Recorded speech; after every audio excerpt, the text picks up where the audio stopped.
สวัสดีค่ะวันนี้จะพามาเที่ยวศรีราชานะคะจะพาไปเที่ยวที่เกาะลอยนี่นะคะอันนี้ก็จะผ่านสวนสาธารณะที่เกาะลอยนะคะแต่ไม่ได้พาแวะนะคะเดี๋ยวจะพาไปเที่ยวที่เกาะลอยพาไปดูน้ำทะเลมันลงมากเลยนี่นะคะส่วนสาธารณะที่เกาะลอยก็จะกว้างมากตอนนี้เขาปรับปรุงเสร็จแล้วนะคะใครผ่านไปผ่านมาจะมาเที่ยวก็มาเที่ยวได้นะคะเป็นที่ร่มรื่นแล้วก็มีที่ออกกำลังกายด้วยนะคะ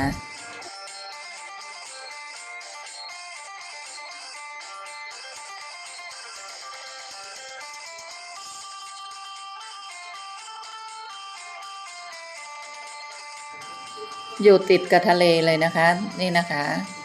นี่ค่ะวันนี้ก็ช่วงนี้รู้สึกว่าน้ำทะเลจะลงมากแล้วก็แห้งเยอะกว่าทุกครั้งที่เคยมา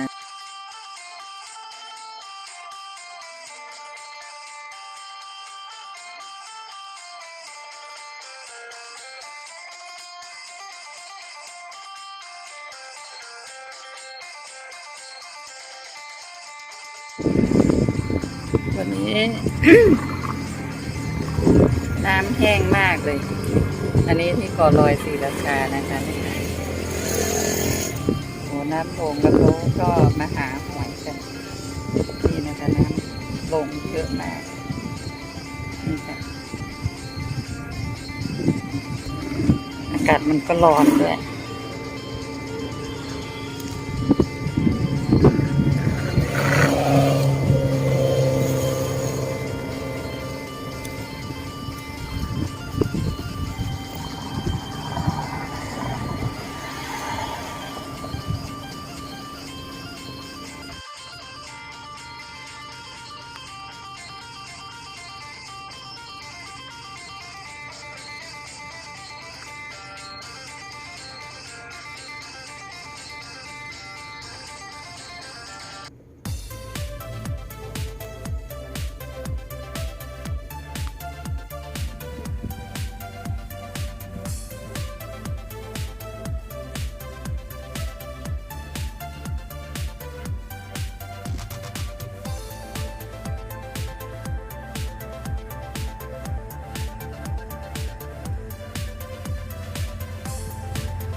การหาหอย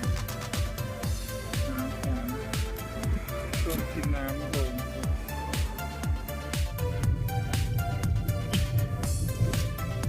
มาเที่ยวเกาะลอยกันนะคะวันนี้มาเที่ยวเกาะลอย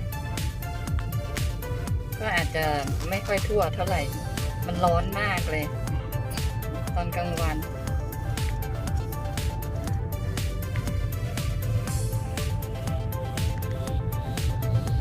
และน้ำก็ลงมากเลยวันนี้ไม่รู้เป็นวันอะไรนะน้ำลงเยอะมากเลยชาวบ้านเขาก็มาหาหอยกันเนาะ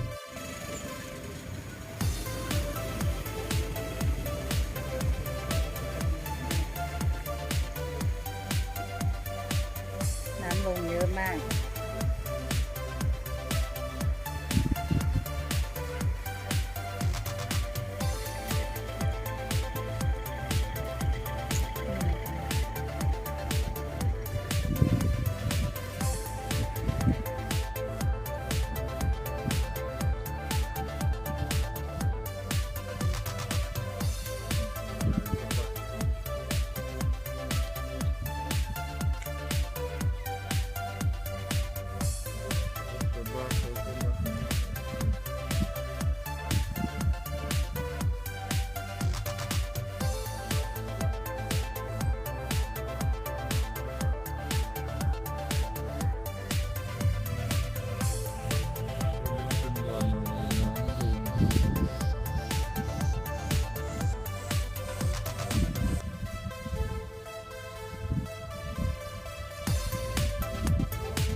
ก็จะไม่ได้ขึ้นไปบนวัดนะคะ เพราะว่าไม่ได้เดินเที่ยวไปที่ไหนมันอากาศมันร้อนมากๆเลย เลยต้องอยู่แต่ในรถเนาะบางทีก็ลงมั่งนิดๆหน่อยๆต้องขอโทษด้วยนะคะ ถ้าไม่ได้ถ่ายมาให้ชมทุกมุมนะคะ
สวัสดีค่ะ ชอบคลิปนี้ก็ฝากกดไลค์กดแชร์กดติดตาม